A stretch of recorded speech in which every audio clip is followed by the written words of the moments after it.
Nós já falamos um pouquinho sobre o poder do sangue de Jesus. Ontem nós conversamos também um pouquinho sobre o poder da palavra do testemunho, a palavra do testemunho que deram. E eu queria falar um pouquinho com vocês hoje sobre não amar a própria vida. Nem vou tocar que o tema é mesmo diante da morte, mas não amar a própria vida, que também já falei um pouquinho, mas agora está na hora de dar um ponto nisso aí, né? E eu queria primeiro chamar a tua atenção para a palavra vida. Vida.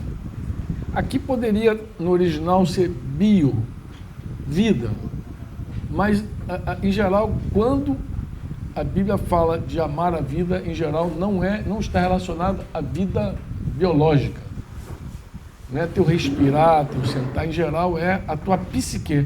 Inclusive a palavra no original aqui é psique mesmo, psique. É a tua alma, é a tua vida que de verdade você preserva, que todos nós preservamos, né? Nossa luta todinha envolve a nossa psique, a nossa alma. E a alma, ela é tão chave em tudo, né? Tão chave, que ela... A gente conversou também esses dias sobre comida, bebida, um monte de coisa, mas a gente sabe que no final, mesmo você apresentando o teu corpo a Deus, se a tua alma não for mexida, o negócio complica, concorda comigo? Porque a alma, os irmãos até acharam engraçado que eu falei, amados, o teu corpo ele se satisfaz com alimento. O teu corpo, se você tiver com muita fome, você dá comida, você alimenta, o teu corpo agradece. A alma é que dá os requintes, os toques, o gourmet, a culinária, tudo não está relacionado com o corpo. Está relacionado com a alma. A alma que diz assim, mas aquele...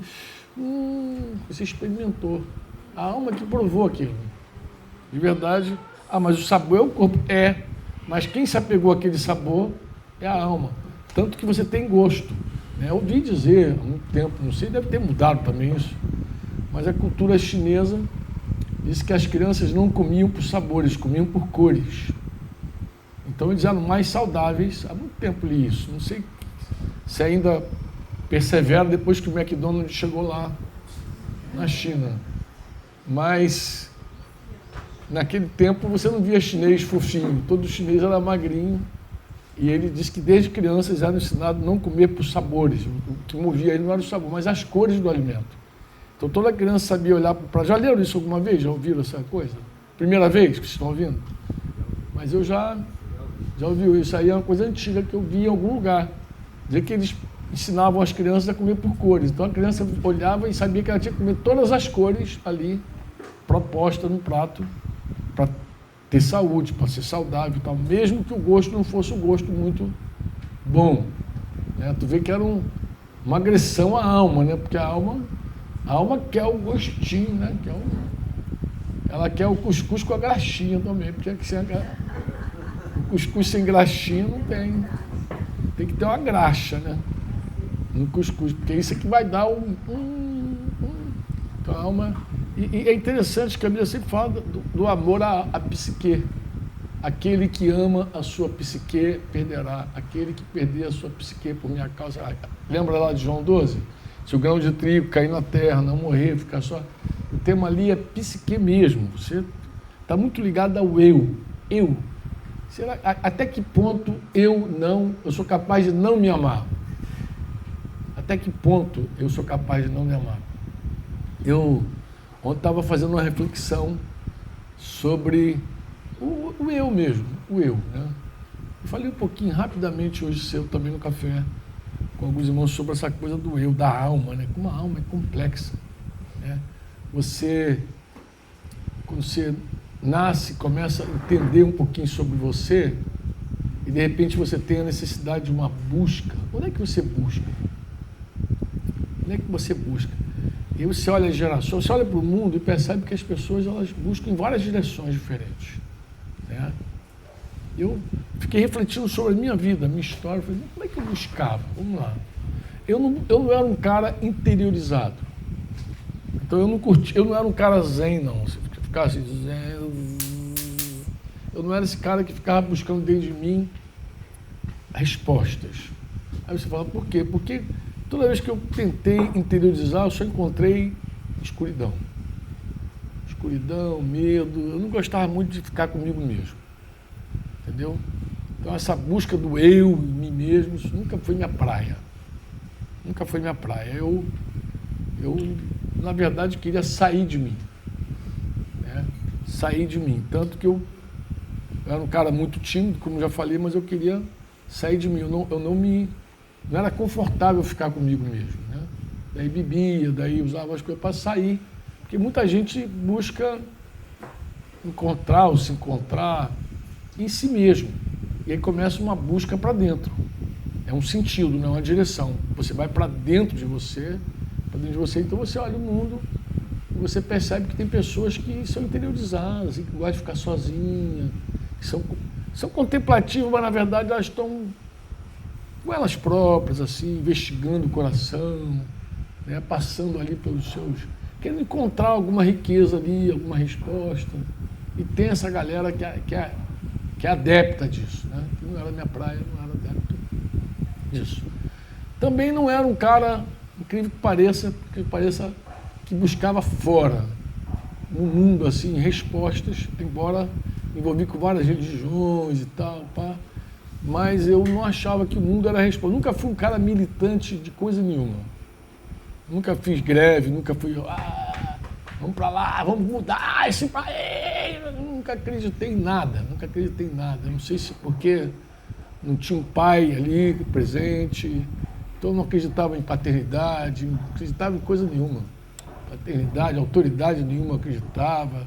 Eu não tinha fé nos homens, assim. Os caras acreditavam em coisa nenhuma. Denise até falou, cara, tu era incrédulo, não sei como é que tu se converteu, cara, não creio em nada. Muito incrédulo, né, Denise? Muito incrédulo a tudo, assim. Porque eu também, acho que eu me decepcionei tanto com a natureza humana, tanto, que eu já não acreditava em ninguém. Eu tinha todos os amigos que você pensar, eu tinha. Pensa, assim, eu era muito eclético com os amigos. Fala alguma coisa aí, pensa em alguma coisa. O cara é bandido, eu tinha amigo bandido. O cara era homossexual e os homossexuais me amavam. Eu tinha vários. E em algum momento pratiquei a homossexualidade. Não se assusta não sai correndo de mim não. Mas você falou, mas foi o quê? Envolvimento o quê? Foi aquele homossexualismo emocional? Não. Os homossexuais, em geral, eles são muito de dar presente, são carinhosos, eles gostam de cativar pessoas. Né? Então não era nada disso, não era nada emocional. Meu negócio não era emocional no que diz respeito à homossexualidade. Meu negócio era qualquer prazer me diverte, e aí na bagunça eu fazia qualquer negócio, até porque também tinha umas histórias assim, tinha uns casos assim, de explorar os homossexuais. Então eu gostava de explorar o homossexual, gostava de explorar a namorada também. Então quando eu tinha uma namorada que tinha alguma coisa, eu explorava ela completamente. Eu era aquele cara capaz, até ouvi uma história dessa parecida aqui. O cara pegava a moto da namorada para ir para o baile. Você me contado isso. Era aquele estilo ali, cara. Eu era capaz de pegar dinheiro com a namorada para pagar o ingresso do baile, para eu ir para o baile e deixar ela em casa. Então era desse tipo, assim, esse estirpe de gente. Né? Mas também não acreditava em gente. Eu olhava assim, não tinha nenhuma proposta humana que me atraísse. Então eu não procurava, eu não achava que ia mudar coisa nenhuma. Não era aquele cara, não curtia, embora curtia Caetano Veloso, curtia essa galera de esquerda, mas nunca, podia ser um bom militante de esquerda. Por que podia ser? Porque, por exemplo, imagina a minha história, eu fui preso pelo Exército 2 vezes no mesmo dia, eu podia pegar isso e fazer uma festa. A polícia do Exército, inclusive, me prendeu 2 vezes no mesmo dia.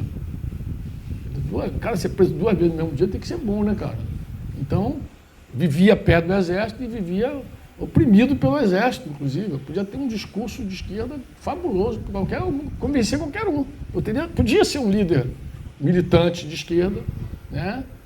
Fui preso pela polícia também uma vez, detido, né? Mas o Exército era o terror, porque eu lembro que até quando a gente era criança não podia pegar a manga Carlotinha que tinha em frente à polícia do Exército ali na Vila Militar. E era aquela que a gente amava e aquela que a gente pegava. E corria. Pegava e metia o pé. Que era aquela que a gente queria de qualquer jeito. Então, Nunca coloquei fé assim, nada, fora. Procurei algumas vezes para baixo. Como assim? Para a morte. Para esse lado, em algum momento eu achei que não valia a pena viver a vida. Em algum momento eu olhava para a terra, para o fundo, para a morte, para o fim. A Denise também é testemunha disso, já porque já era casado e eu já falava essas bobagens de me matar ela também.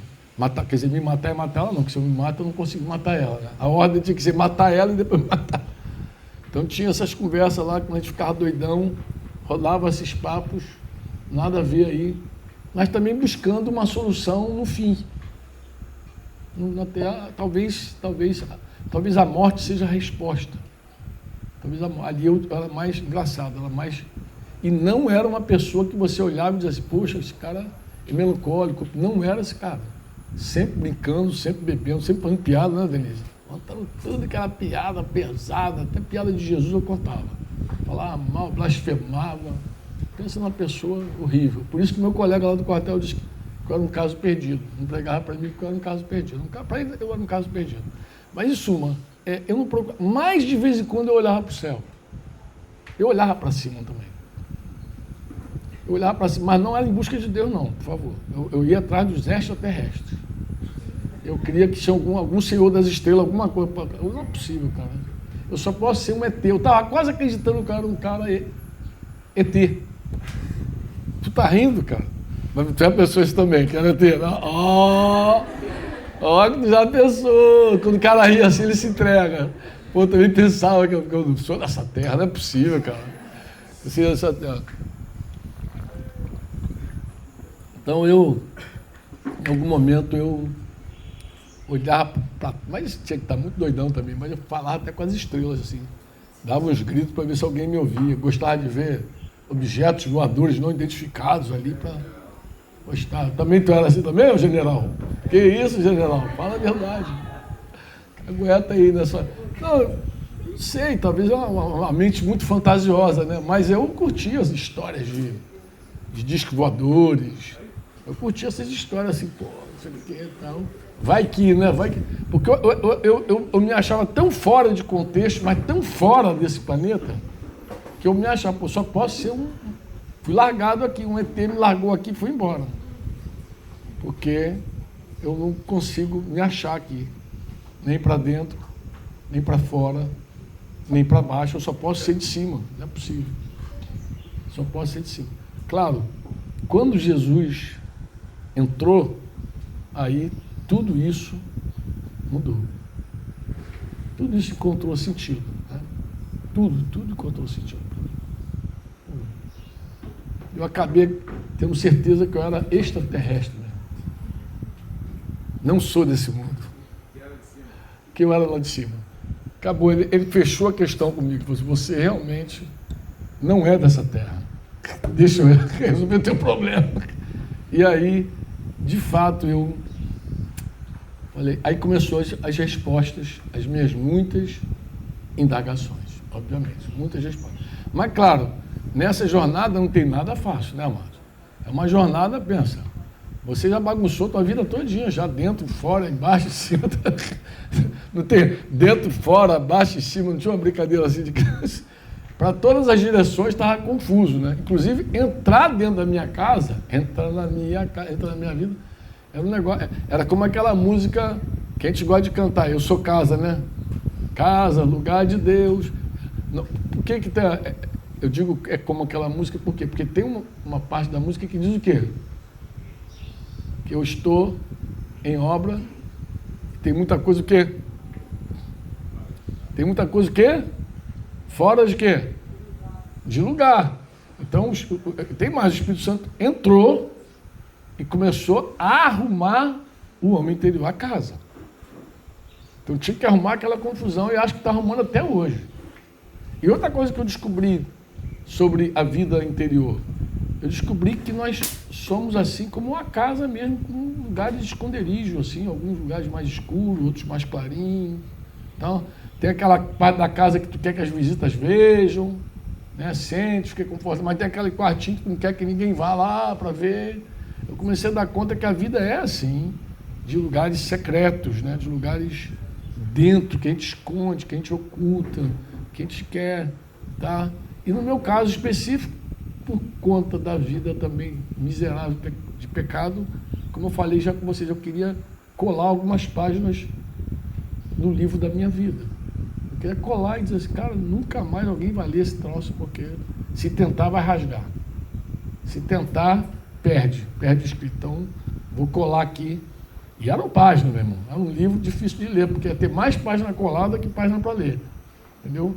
Porque eu tinha muita coisa que me envergonhava profundamente, e me envergonha ainda. Tem coisas que, quando eu me recordo, eu digo, não é possível que eu fiz aquela loucura. E muita coisa me produz vergonha ainda. Mas eu sei que Jesus nem quer conversar sobre esse assunto. Aí você fala, por quê, Franco? Porque ele tem a faculdade de esquecer tudo.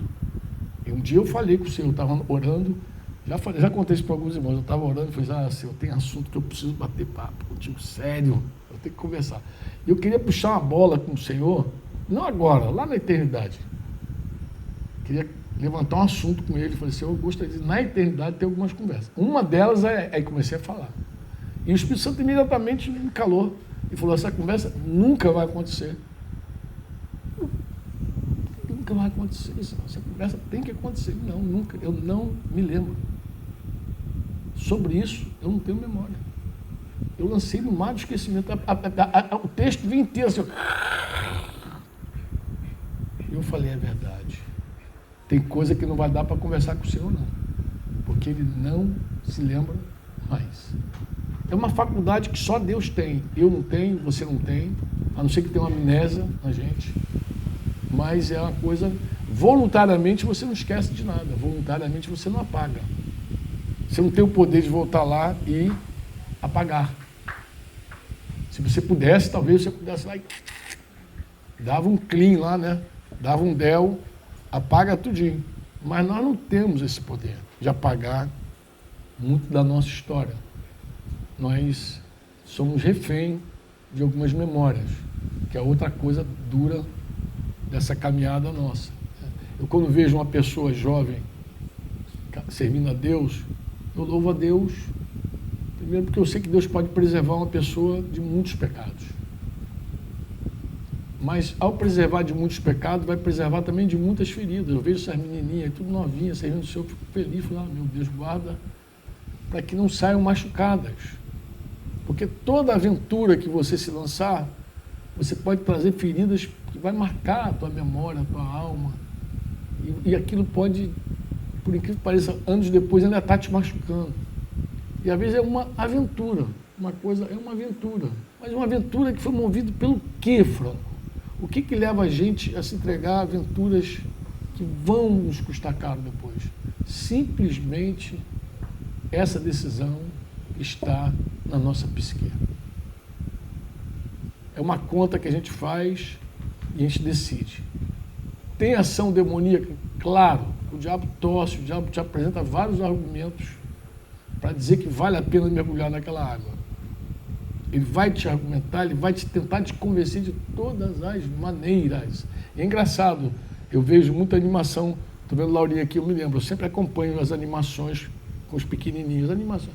E é impressionante quando Hollywood, de repente, traz uma enxurrada assim de filmes onde eles estimulam as crianças a saírem do lugar que estão guardadas, protegidas, estimulam, como se os pais fossem uma cadeia, né? Uma cadeia, como se o muro que está ali fosse uma prisão, não proteção, prisão, né? Porque você pode olhar o muro e ver como uma cadeia para você. Eu penso até que o escravo faz isso. O escravo, toda vez que ele olha o muro, ele vê a cadeia. O filho não. O filho, quando vê o muro, ele pensa que aquilo ali protege ele, inclusive, de um animal feroz. Agora, esses dias, uma vaca, um boi, sei lá, passou para o lado de cá ali. Não sei se é por causa da fome, né? Invadiu ali a cerca, acho que foi isso, né? Os irmãos chamaram, pediram ajuda lá, aí levaram os animais. Mas assim, a cerca, o muro, para a ovelha, Jesus, ela pode representar limites. Mas isso está muito ligado à alma humana. É impedimento para você ir ou é proteção para que a tua santidade não seja roubada? O que é esse muro? Então, quando a gente não conhece Jesus, e se você conversar aí com os mais velhos que estão aqui, você que é mais jovem, se entregar a bater papo aí com os mais velhos, que tiveram alguma aventura sem Jesus, você pode ter a certeza que eu vou te falar. Se essas pessoas abrirem o coração contigo, elas vão expor também feridas para você. Deus está curando, já curou, amém. Mas são feridas evitáveis, que podiam ter sido evitadas, mas na ignorância não evitaram. Eu, quando me converti, eu chorava muito. Parte era vergonha, mas Denise também não está mais ali, mas ela me testemunhou isso várias vezes falando. Parte do meu pranto, olha o que eu vou falar, não se escandaliza comigo. Parte das minhas lágrimas era o quê? Eu questionava a Deus assim, por que tu não me alcançou quando eu tinha 10 anos? Por que esperou eu completar meus 24 anos para chegar até o meu coração? Por que não me alcançou quando eu tinha 11 anos? Eu ouço, tinha muita gente que se converteu aos 9 anos. Gente como Anderson Paes, que se converteu novinho, como Daniel Franco, que se converteu novinho, tanta gente que se converteu tão novinho. E que Deus, por sua graça, preservou esses jovens aí desde pequenininho aí, Dinho e tantos outros. E eu chorava, que eu falava assim, por que eu tive que passar pelas coisas que eu passei? Aí eu disse, mas você se converteu jovem, eu me converti com 24 anos, mas eu vivi tão miseravelmente no pecado que 24 anos foi suficiente para arrebentar tudo. Então não precisava de muito tempo para fazer tanta besteira. Eu tinha uma música do Belchior que era quase a minha música. Eu corro porque eu tenho pressa de viver. Mas quando você me amar, me abraça, me beije bem devagar, que é para ter tempo de me apaixonar, tempo... Vocês não conhecem essa música, mas a letra era algo assim, dizer que eu tinha pressa de viver, e eu tinha muita pressa de viver mesmo, eu me entregava às paixões muito rapidamente.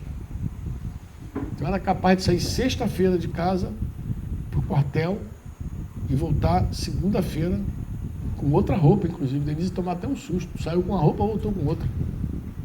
Eu saía irresponsavelmente, saía do expediente, encontrava um maluco, pagode, samba, não sei o quê, babá, mulher, futebol, cerveja, pá. Aí já entrava sexta, sábado, domingo, segunda-feira, ia para o quartel, Denise ligava, tá aí? Então tá vivo. Aí para chegar depois do expediente em casa.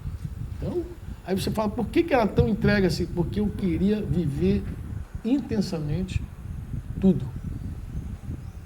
Eu queria saciar toda aquela sede que eu tinha e que, de alguma forma, eu cria que ia encontrar um relacionamento, nas paixões, uma aventura. Eu achava que ia resolver. Não. Bem, qualquer semelhança é mera coincidência. Você está me ouvindo aqui, mas deve estar pensando algum, eu era assim também, tá bom. É só a coincidência. Só estou falando, pintando esse quadro para dizer o quê para você? Que a alma é esse poço, essa coisa difícil. Alguns ficam mais do lado de dentro, outros ficam mais do lado de fora, outros já até desceram a sepultura querendo resolver a vida, se mataram precocemente, inclusive aqui no sertão, o índice de suicídio é altíssimo, impressionante, como os jovens se matam, né, aqui nesse lugar. E aí você fala, por que ele está assustado com o suicídio aqui? Porque, em geral, suicídio acontece nos lugares onde as pessoas fazem tudo.